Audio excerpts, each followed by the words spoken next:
All right, we're here in the post-game press conference with Kelvin head football coach Trent Figg, and after a 34-7 win, could you just give an opening statement on today's win? Yeah, so I want to start off by saying just a huge thanks to Calvin University, to Knight Nation, to our players, to our staff, to everybody that made this happen today. This deal does not happen by accident. Since day one of this program, we've prayed that God would bring the right people into this program, and just our guys have showed up in an unbelievable way. They've done everything we've asked them to do. Just so incredibly proud of our players, of our coaches, of all of Calvin University, Knight Nation. Today was just a really great day.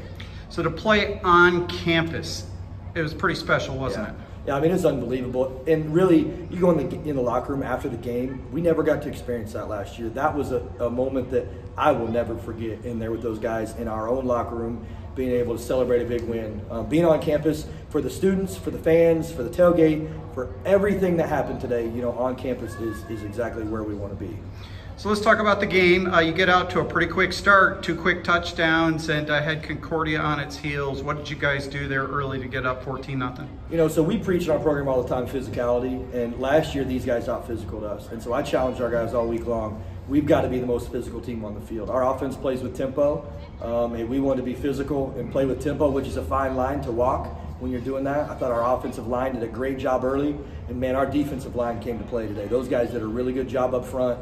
The whole forcing unit on defense, really proud of those guys. Just the progress they've made over the last 9 months, and just to see that. Then our kicking game I thought was very solid today.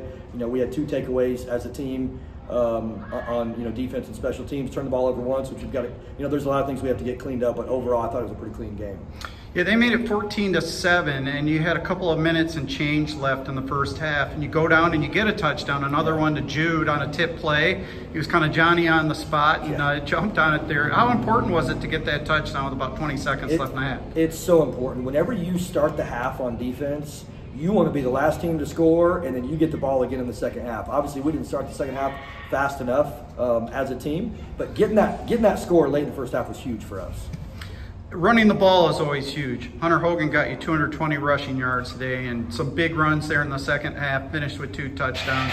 Talk a little bit about his, transformation, maybe just adjustment going kind of from a slot receiver to feature running back for your offense, and how he made it work today. When we recruited Hunter, we said he's a ball-in-hand guy. We want the football in his hands, however we can get it there. Last year we felt like it was best out of the slot. These last 2 weeks we thought it was best out of the backfield. You'll see him all over the field for us, but man, he really answered the call this week. We said we have to establish the run game. He went out and did it. I mean, he put his shoulders down. He weighs 183 pounds and just went to work today. Today, the reception target, a lot of them went to Jude Clunder, 8 catches. Last week it was Luke Mitchmerhuisen. You got a new quarterback that's starting this year, Thomas Vaccaro. Just talk a little bit about having a new quarterback and then the receivers all kind of getting adjusted to him and him just kind of getting used to who he's throwing to. So on offense, we talk all the time, take what the defense gives you. And so obviously we have schemes and plays set up. But every week, depending on what they do defensively, that's going to dictate where the ball goes. So we knew this week we were going to have to run the ball. We knew the ball was going to find our slot receivers. Our outside receivers did a great job being physical and blocking this week. Didn't have a ton of targets, but they're selfless guys. I mean, they're in the locker room celebrating just like everybody else is. Defensively, last year you gave up 34 points to these guys, and they had a lot of the same personnel back. You only give up 7 today, pitch a shutout in the second half. How pleased are you with that defense? And I'm so pleased with those guys. And I'll say this, our players have done an unbelievable job in their growth and development. And our defensive staff, I walked into the staff from early Monday morning, and our defensive staff was already rolling with our game plan. Coach Bell, Coach Packard, all those guys, Coach McCrory, Coach Verley, those guys came up with an unbelievable plan this week. And our guys executed it at a high level on defense today. Yeah, Alex Minahan had a big play for you last week on special teams, and then he gets another big play for you today in the interception. Super long return that set up short field 3 points. He's starting to turn to a playmaker for you on that side of the ball, isn't he? We really challenged those guys at halftime on defense. We have to have a takeaway. Like, we got to grind out a takeaway. We've got to give our offense an extra possession in the second half, and to start out like that was huge for us.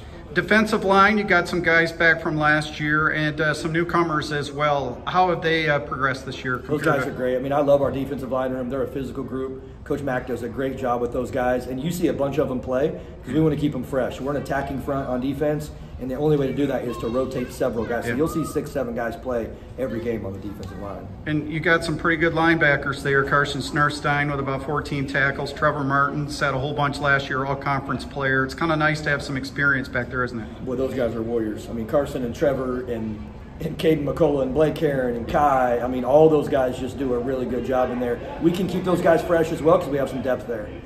So you're 2-0. You go down to Tiffin, Ohio next Saturday night against a really strong Heidelberg team. I watched a little bit of them on video. The really good quarterback, Yep. really good front line, defense and offense. What do you expect when you go down there? Yeah, I mean, those guys are a very well-coached team. They do a great job with their operation. It's a night game, so I think that they'll do a great job of putting that on. I can assure you that our kids will come get prepared this week and get ready. I have not watched any film on Heidelberg yet. That'll start here in about 3 hours for me. But yeah, I mean, we're excited for that challenge. I think it's a great challenge, a team that we've never played before. It's going to be great for us to go on the road and do that. Congrats on getting the win and a successful first day on campus for a home game. Yeah, it was a great day. Thanks so much to all the Knight Nation. God bless everybody. Go Knights. Good night.